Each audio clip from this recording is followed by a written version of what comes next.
kau jangan keluar. Keluar aku cekik kau, dia kata. Maka rakyat dia, tentera akan masuk dalam perut orang itu, duduk situ. Dia tak berani keluar. Pasal jin ni yang diarah ke tentera yang takut sangat kepada ketua dia. Itu sebab bila kita baca Quran, dia tak nak keluar pasal perjanjian. Kalau keluar dia kata tu. Orang yang menyembah tadi dia syirik. Itu sebab sihir ni syirik. Maka tukang sihir pun syirik, orang yang datang minta tolong pun syirik juga. Itu saya pesankan banyak kali, kalau kita kena sihir, mesti kita berubat dengan ayat Quran. Mesti. Pasal ada orang berkata, kalau kena sihir, kena jin, cari orang yang pakai jin juga. Kan dua kali syirik. Lebih selamat kita mati beriman daripada hidup tidak beriman. Itu ingat tu. Kita berubat dengan tukang sihir, bermakna kita redha dengan sihirnya itu, redha dengan syiriknya. Ar-ridha bil kufri kufr, redha dengan kafir kumnya kafir. Biar dia mati. Tapi yang malangnya orang berkata, saya tak percaya, saya nak berubat aja. Hai, dah tak percaya berubat pasal apa? Dah tak percaya. Dia pergi operate tanpa bius. Dia tukar buah pinggang, tak bius.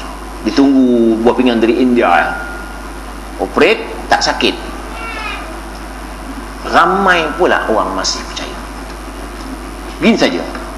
Benda yang pelik ini ada 5 saja. Yang pertama, mukjizat. Itu hanya pada para rasul dan nabi saja. Yang kedua dia panggil irhas, yang berlaku pada nabi-nabi atau rasul yang belum jadi nabi. Dia tak panggil mukjizat, panggil irhas, belum lantik jadi nabi lagi. Tapi ada benda pelik juga berlaku pada dia. Yang ketiga dia panggil karamah, yang berlaku pada wali-wali. Orang Melayu panggil keramat, sebenarnya karamah namanya. Orang Melayu pandai aja keramat. Yang keempat dipanggil ma'unah. Ma'unah maknanya pertolongan Allah Ta'ala sekali-sekala. Kita naik flat tingkat 20, tergelicik jatuh, tak ada apa-apa. Itu elok je, tak patah tak apa. Itu ma'unah namanya. Tapi jangan naik lagi sekali. Jangan tak pasal. Yang kelima panggil istidraj. Ini sihir. Ini sihir. Jadi maknanya ada satu ihanah, dia panggil. Ihanah ni berlaku juga pada orang-orang kafir, nak hinakan lagi dia. Jadi sekarang begini, orang yang operate orang tidak pakai bius itu, adakah dia mukjizat? Bukan, pasal dia bukan nabi. Adakah dia karamah? Bukan, dia kan wali. Adakah ma'unah? Tidak, kerana ia berlaku hari-hari. Agak irhas, dia tidak akan jadi nabi. Istidraj lah, sihir. Oh, nampak berdarah-darah, itu dipanggil sihir khayali. Mata nampak macam begitu, sebenarnya tidak.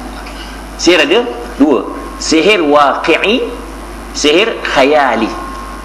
Waqi'i betul-betul berlaku, sakit betul. Khayali mata nampak.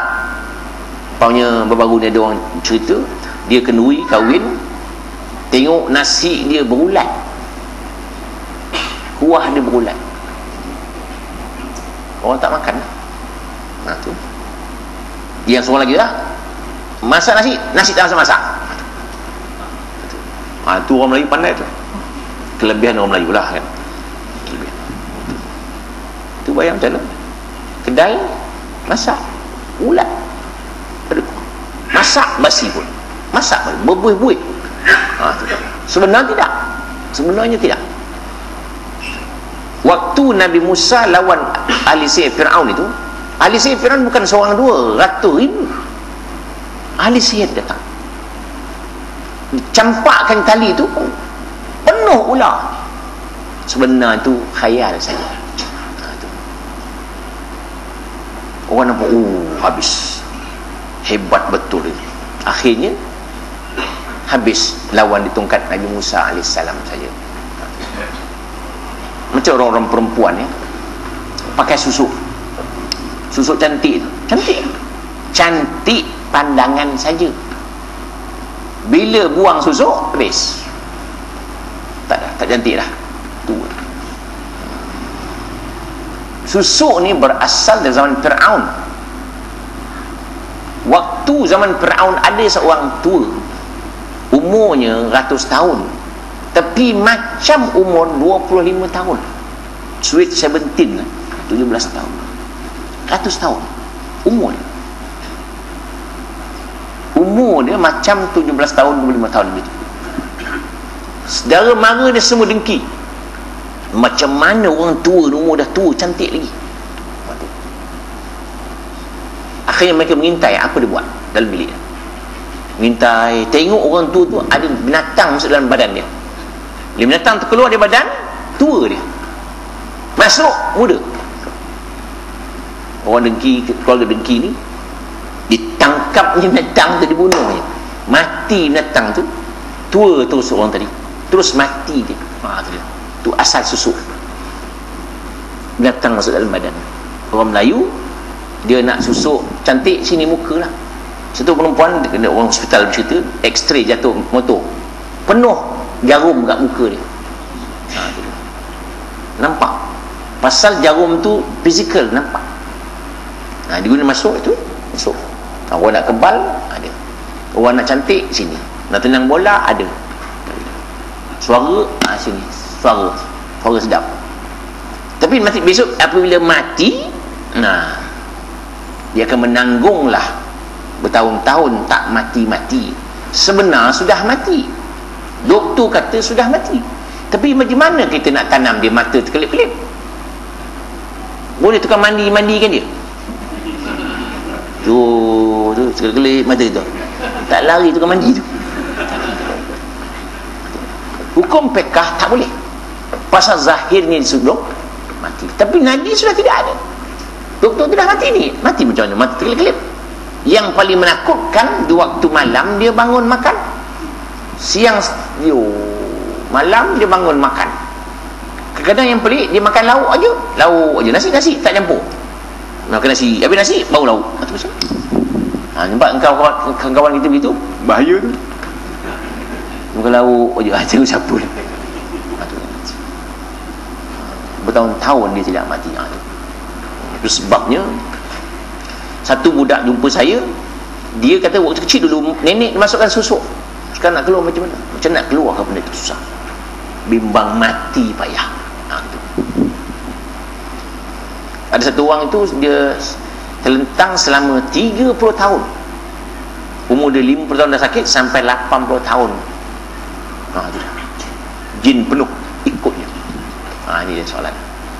Itu sebabnya kita tukang sihir ini di Mesir ya, memang tukang sihir Mesir ni, tuang tu, dia boleh campak cincin dalam laut, sekejap balik cincin tu, sekejap balik. Orang kata di keramat dah, wali dah. Bila dia mati saja, anak nak buka pintu bilik bapak dia, mak kata kau jangan masuk bilik bapak tu, macam-macam tengkorak ada. Dia sembah tengkorak itu, menjadikan jin lompat datang nak dengar cakap dia, sedang menambah ahli dia untuk masuk api neraka. Sebabnya jampi-jampi ini, bila orang menyampi ikut Melayu ni, memanglah Nabi kata jampi-jampi ini boleh dipakai selama tidak syirik. Tapi jampi-jampi Melayu ni banyak yang haru biru. Saya dapat satu kitab, satu buku jampi orang Melayu. Memang baca pun kita pun nak tahu sama-sama, tak benda bunyi tahu. Mungkin orang baca pun tidak faham, tapi makbul pasal minta pada jin. Tapi jampi-jampi Melayu yang ringan ni boleh pakai, tapi elok tak payahlah. Dia ada ujungnya berkat kata tu, jadi juga dia berkat kata la ilaha illallah Muhammad sallallahu, kan jadi tu.